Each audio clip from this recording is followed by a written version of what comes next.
Do you want to know how you can access the bet generator or enable the bet generator on your 1xBet account?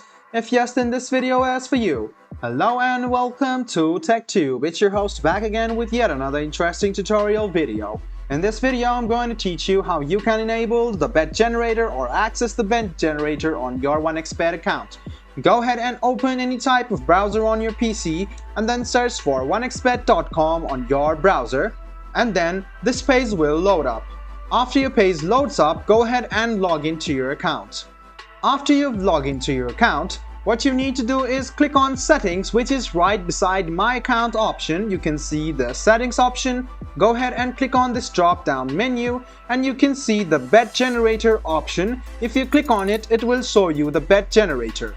So now you have enabled the Bet Generator. To turn it off again, go ahead and log into your account, click on Settings, which is over here, and click on Bet Generator again.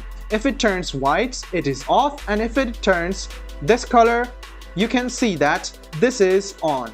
So this is how you turn on or off your bet generator on your 1xBet. I hope this video was helpful for you. If you still have any kind of confusion, please do mention us on the comment section down below. Like the video, subscribe to the channel, and do hit the bell button for more. Hope to see you in the next video as well. Until then, goodbye, take care, and make sure you enjoy.